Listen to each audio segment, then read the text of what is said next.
Let's discuss law of mass action. तो हम discuss करते हैं कि लॉ ऑफ मास एक्शन क्या कहता है। तो लॉ ऑफ मास एक्शन क्या कहता है, स्टडी करते हैं कि हम मान लेते हैं कि रिएक्शन है ए, वो हमें दे रहा है प्रोडक्ट। तो लॉ ऑफ मास एक्शन कहता है कि rate is proportional to product of reactants concentration. Product word की ज़रूरत नहीं है क्योंकि यहाँ पे एक रिएक्टेंट है तो ए लिखेंगे, बट इन केस अगर यहाँ पे दो रिएक्टेंट होते ए प्लस बी, तो लॉ ऑफ मास एक्शन कहता है rate is proportional to product of reactants concentration. तो रिएक्टेंट की कॉन्सेंट्रेशन ए एंड बी है, तो ये ध्यान रखना है, ये स्क्वायर ब्रैकेट जो है, ये स्क्वायर ब्रैकेट रिप्रेजेंट करता है कॉन्सेंट्रेशन को। तो एवरी टाइम जब भी हम लिखेंगे कॉन्सेंट्रेशन, तो concentration is represented by square bracket. तो यहाँ पे स्क्वायर ब्रैकेट में ए क्या रिप्रेजेंट कर रहा है हमें, ये रिप्रेजेंट कर रहा है कॉन्सेंट्रेशन ऑफ ए, प्रोपोर्शनल है रिएक्टेंट की कंसंट्रेशन की। अब ऐसे ही मान लेते हैं अगर हमारे पास ऐसा होता कि we have A plus B plus C, it gives you product.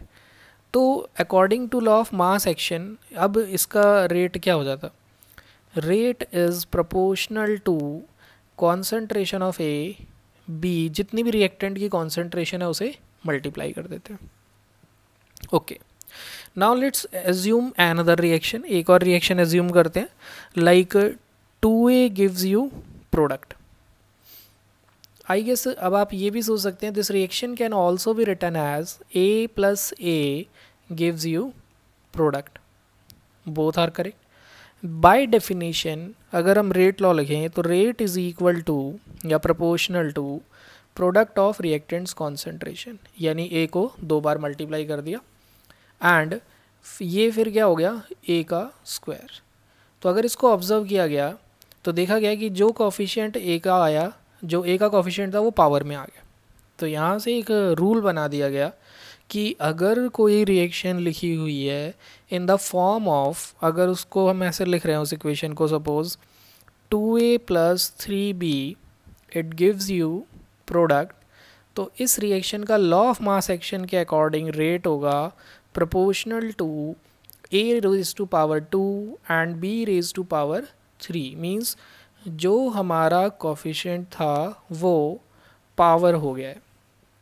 And proportionality का साइन हटाएंगे तो we get a proportionality constant k which is called as rate constant और वेलोसिटी कांस्टेंट और स्पेसिफिक रिएक्शन रेट। इसकी बात हम आगे detail में करेंगे, इस पर पूरा एक वीडियो बनाया हमने के के बेसिस पे।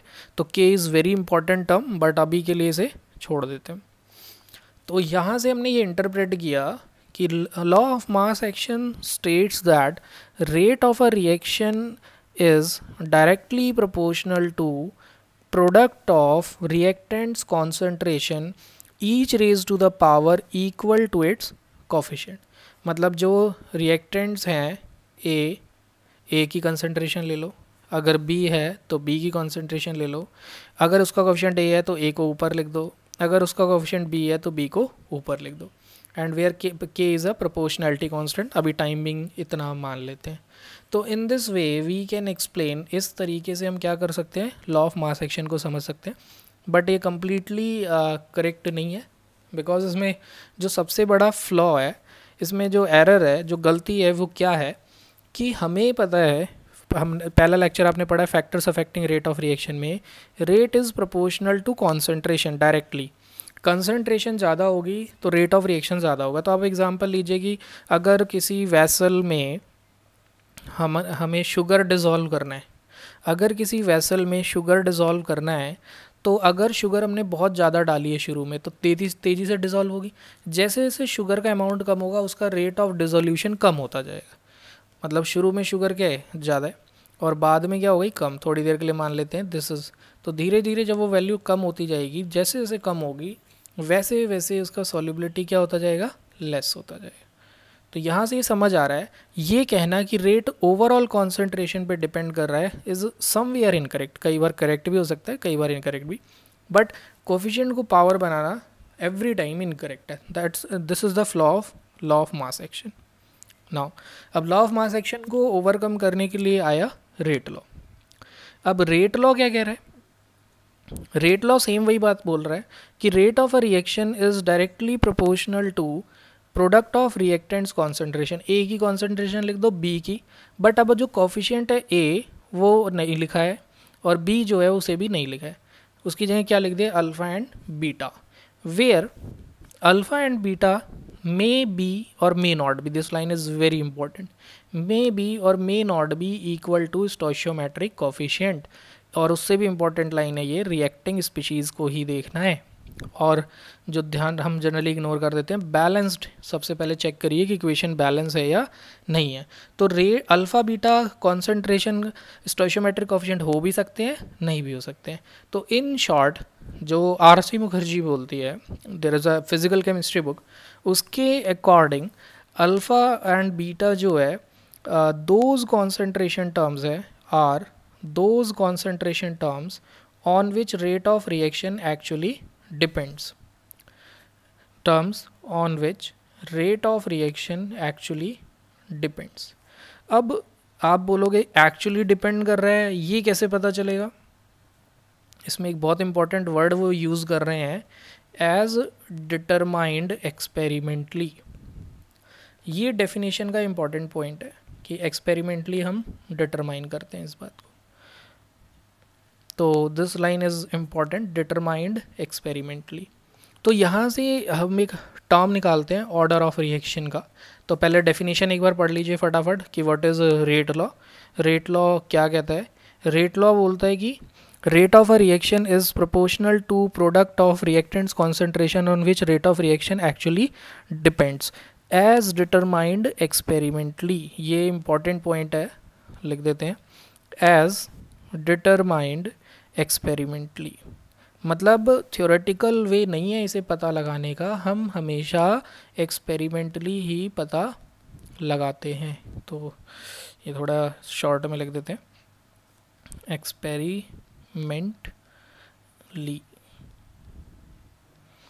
नाउ अब यहाँ से एक डेफिनेशन आ जाती है ऑर्डर ऑफ रिएक्शन की कि what is order of reaction. तो आप कह सकते हैं कि ऑर्डर ऑफ रिएक्शन जो होता है वो sum of alpha plus beta, alpha plus beta is order of reaction. तो you can say alpha and beta same चीज़ लिखनी है आपको। अल्फ़ा एंड बीटा ये जो ग्रीन से हाईलाइटर से है, अल्फ़ा एंड बीटा मे और may not be equal to stoichiometric coefficient. ये हो भी सकते हैं और नहीं भी हो सकते हैं। तो ऑर्डर ऑफ रिएक्शन का एक तो डेफिनेशन यही हो जाएगा कि order of reaction is alpha और बीटा, अल्फ़ा प्लस बीटा, और you can say sum of exponents, sum of exponents मत of rate law expression. Rate law expression का के एक्सपोनेंट्स का सम है, that is your order of reaction. ये order of reaction का mathematical definition हो गया कि जो इसकी पावर है उसको हम क्या कर देते हैं, अल्फ़ा तो अल्फ़ा है, बीटा है तो बीटा, और ऑर्डर ऑफ रिएक्शन निकाल देते हैं। बट थ्योरेटिकल डेफिनेशन यही है जो हमने रेड उसमें लिखा है, those order of reaction is those concentration terms on which rate of reaction actually depends as determined experimentally. तो यहाँ ये क्वेश्चन आपका प्रीवियस ईयर में आ चुका है, and that statement I advise you to learn order of reaction can be determined. बहुत सारे ऑप्शंस आगे हम सूनर पढ़ेंगे, integrated rate law method, graphical method, half life method, Ostwald isolation method. तो बहुत सारे मेथड्स पढ़ने के बाद हमारे दिमाग में ऑप्शंस में होगा तो हम थोड़ा सा मिसगाइड हो सकते हैं। अभी एक ही चीज़ पढ़ी तो आप सीधे आंसर दे पा रहे हैं, बट ये याद रखिए, वेरी इंपॉर्टेंट पॉइंट है ये कि order of reaction is determined experimentally. Objective में बहुत पूछा जाता है, नीट और मेंस में। तो ध्यान रखना है कि इसे हम हमेशा एक्सपेरिमेंटली ही डिटरमाइन करते हैं। तो आई एडवाइज़ कि इसको आप हाईलाइट भी कर लो। नाउ टिल हेयर हम रेट लॉ पढ़ चुके हैं और ऑर्डर ऑफ रिएक्शन पढ़ चुके हैं कि वो अल्फ़ा प्लस बीटा होता है। तो अब हम देखते हैं कि एक्सपेरिमेंटली कई बार चीज़ें अलग कैसे आती हैं। फर्स्ट ऑफ ऑल हम आपको सजेस्ट करेंगे कि ये जो एक्सपेरिमेंट हम आपके सामने क्वेश्चन को फॉर्म में डिस्कस कर रहे हैं, इसमें आप सबसे पहले देखिए कि आप एप्टीट्यूड वाइज कनेक्ट करने की कोशिश करिए। इसका मैथमेटिकल वे भी है, बट अगर आपने सोच के एप्टीट्यूड से कनेक्ट कर लिया तो कंपटीशन में क्वेश्चन आप विद इन अ सेकेंड कर देंगे। तो first of all just observe this equation, 2NO plus O2 gives you 2NO2। अगर आप इस इक्वेशन को देख के रेट लॉ लिखने की कोशिश करेंगे, अगर इस रिएक्शन को देख के आप रेट लॉ लिखेंगे तो उसे मैं अलग कलर में लिख देता हूँ।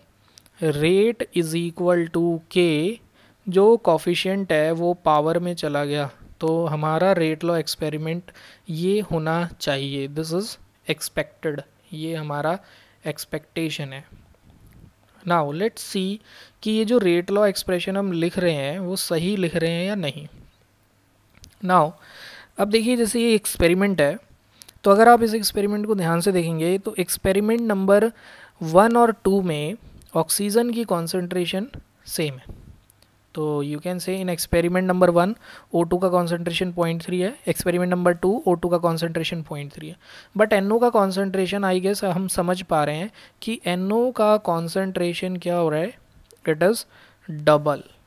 ये क्या हो रहा है, डबल हो रहा है, और यू कैन से ट्वाइस। अब आप समझ रहे हैं कि जब ऑक्सीजन की कॉन्सेंट्रेशन सेम है तो जो रेट है वो सिर्फ और सिर्फ किस पे डिपेंड कर रहा है, NO की कॉन्सेंट्रेशन पे। तो अब हम देखते हैं कि जब NO की कॉन्सेंट्रेशन डबल हो रही है तो rate of formation of NO2 which is actually a rate of reaction, हम फर्स्ट लेक्चर में पढ़ चुके हैं कि rate of formation of NO2, और इसे रेट ऑफ रिएक्शन से हम कनेक्ट कर सकते हैं, लिख सकते हैं। तो कहीं ना कहीं रेट ऑफ रिएक्शन ही है, बिकॉज कॉमन कोफिशिएंट 2 रहेगा। अब आप सोचिए, क्या 0.96 और 384 में कोई रिलेशन है? तो अगर आप देखेंगे तो अभी एकदम इतना तो मैथमेटिकली नहीं हम सोच पाएंगे, बट अगर हम देखें तो 6 की टेबल में कहीं ना कहीं 4 आता है, 6 चौक 24। तो ऐसा लग रहा है कि शायद अगर इसे 4 से मल्टीप्लाई करें तो 384 आ जाएगा। तो वी कैन से अगर उसकी कॉन्सेंट्रेशन डबल कर रहे हैं तो रेट ऑफ रिएक्शन कितने टाइम्स हो गया, 4 टाइम्स। तो आई होप आप समझ सकते हैं कि हम इस पॉइंट को ऐसे लिख सकते हैं, rate is equal to concentration of NO का power 2। Am I right? I hope आप समझ पा रहे हैं मैंने कैसे बोला है। उसे डबल किया तो वो 4 टाइम्स हो गया रेट, तो इसका मतलब स्क्वायर होना चाहिए, क्योंकि अगर आप देखिए कि अगर पावर में 2 नहीं होता, ठीक है, मान लो 2 हटा देते हैं, 2 नहीं होता तो डबल करने पे रेट भी क्या होता, डबल होता। तो यहाँ से हम आइडिया लगा सकते हैं। अब ऐसे ही हमें वो एक्सपेरिमेंट देखना है जिसमें हमें NO की कॉन्सेंट्रेशन सेम मिले, ताकि हम O2 का वेरिएशन देख सकें। तो NO की कॉन्सेंट्रेशन हमें सेम मिल रहा है एक्सपेरिमेंट नंबर 2 और एक्सपेरिमेंट नंबर 4 में। तो यहाँ पे NO का कॉन्सेंट्रेशन सेम है और ऑक्सीजन का जो रेट है वो चेंज हो रहा है 0.3 से 0.6, मतलब ये भी समझ आ रहा है कि डबल हो रहा है। एक दूसरी लैंग्वेज में लिख देते हैं ट्वाइस, तो ट्वाइस और डबल इज सेम थिंग, बस मैंने वर्ड से आप अवेयर हो जाएं इसलिए लिखा है। तो डबल हो गया। अब देखते हैं रेट क्या हुआ, 384 और 768। तो ज़रा देखें 384 का डबल सा लग रहा है ये, कि अगर 384 को 2 टाइम से मल्टीप्लाई कर दें 768 आ जाए, तो वी कैन से कि ये भी ट्वाइस हो गया। मतलब कि ये क्या हो गया, ये तो NO का स्क्वायर था और ये क्या हो जाएगा, O2 के डायरेक्टली प्रोपोर्शनल है, तो इसका पावर क्या हो जाएगा 1। इसका मतलब ऑर्डर अगर इस रिएक्शन का पूछा जाए तो ऑर्डर विद रिस्पेक्ट टू, हाँ ये भी बहुत पूछा जाता है इंडिपेंडेंटली, जैसे भी ये बोर्ड्स में भी पूछते हैं, ऑब्जेक्टिव में भी पूछ लेते हैं। Order of reaction with respect to, order of reaction with respect to NO के रिस्पेक्ट में क्या होगा, तो it is 2। Same way order of reaction with respect to O2 is 1 and overall order of reaction, तो overall order of reaction अगर हमसे पूछा है तो अभी हमने पढ़ा है overall order of reaction is sum of stoichiometric coefficient that is alpha plus beta 2 + 1 3। सी ये रिएक्शन के उसको भी मैच कर रहा है और एक्सपेरिमेंटली भी मैच कर रहा है, तो इसलिए बोला था लॉ ऑफ मास एक्शन भी कई बार करेक्ट हो जाता है। तो आप इस तरीके से भी कर सकते हैं इस क्वेश्चन को।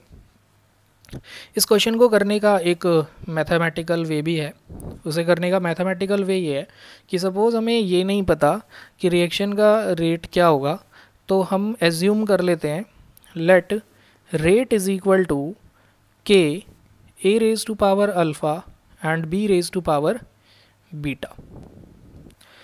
अब अल्फ़ा बीटा हमें पता नहीं है, तो हम ऐसे 2 एक्सपेरिमेंट लेंगे पहले जिसमें हमारा O2 का कॉन्सेंट्रेशन सेम था, यस हाँ, ये थोड़ा सा हमने गलती कर दी कि हमें पता है कि ए और बी यहाँ पे हैं क्या। तो we know that a one is NO and another is O2। Now अब हम देख रहे हैं एक्सपेरिमेंट 1 और 2 जो रेड हाईलाइट से किया हुआ है, 1 और 2 में O2 सेम है और NO डबल हो रहा है। तो हम ऐसे लिखेंगे एक्सपेरिमेंट 1 के अकॉर्डिंग जो रेट है वो है 0.096 equal to K, concentration of NO is 0.3 पता नहीं है क्या है पावर, ऐसे ही O2 की कॉन्सेंट्रेशन 0.30 पावर बीटा। अब now we take another experiment. अब एक्सपेरिमेंट जब भी आप ऐसा लेना है तो आपको हमेशा ही ध्यान रखना है कि दूसरे एक्सपेरिमेंट में किसी एक की कॉन्सेंट्रेशन सेम हो, या NO की हो या O की। ऐसा नहीं है कि किसी आप कुछ भी ले सकते हो, आपकी ऐसी मर्जी है। तो अभी मैं वो ले रहा हूँ जिसमें O2 की सेम है। तो हमें दिख रहा है कि फर्स्ट और सेकेंड एक्सपेरिमेंट में O2 सेम है और NO हो गया डबल 0.3 से 0.6। तो वैल्यू लिखते हैं इसकी, इक्वल टू रेट कितना है 0.384। तो यहाँ पे हमने लिख दिया, थोड़ा छोटा कर देते हैं ताकि आपको समझ आए। 0.384 K, concentration is 0.6 power alpha and 0.30 raise to power beta. अब केमिस्ट्री यहाँ ख़त्म है, सीधे आप ये एक्सपेरिमेंट 2 है। अब आप दोनों एक्सपेरिमेंट को डिवाइड करिए एंड सॉल्व करिए फटाफट। तो ये सेम है तो ये तो सीधा कैंसिल हो जाएगा अल्फ़ा। अब यहाँ पे इस इक्वेशन को हम ऐसे डेसिमल से डेसिमल कट गया और ये कट गया 1/4, और ये भी डेसिमल से डेसिमल कट गया, ये हो गया 1/2। तो you can write it as 1/4 is equal to 1/2 power alpha, और यू कैन से 1/2 का square is equal to 1/2 power alpha. यहाँ से हमारे पास आ गया alpha is equal to 2। Same way आप इसे ट्राई करिए, बीटा निकालिए और चेक करिए कि बीटा 1 आ रहा है या नहीं। सेम मेथड से ही हम इसे सॉल्व करेंगे। तो in this way we can find rate law if a question is given in this form, कि हमें सिंपली गिवन है। आप बोलोगे सर आप रिएक्शन देख के लिख दो, इतनी मेहनत क्यों करवा रहे हो? बिकॉज ये ऑलवेज ट्रू नहीं है। जैसे हम कुछ क्वेश्चंस डिस्कस करेंगे तो हमें समझ आ जाएगा it is not always true. तो अब यहाँ पे हम एक बार समराइज कर लेते हैं। तो रेट लॉ एक्सप्रेशन में रेट क्या है? Proportional to A raise power alpha beta. Order of reaction sum of powers of concentration terms of expression that is alpha plus beta. यही definition those concentration terms on which rate of reaction actually depends.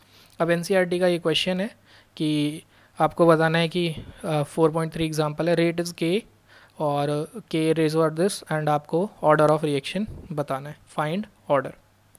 तो order of reaction हमें पता है alpha plus beta. तो इसे detail में हम कर सकते हैं कि ऑर्डर विद रिस्पेक्ट टू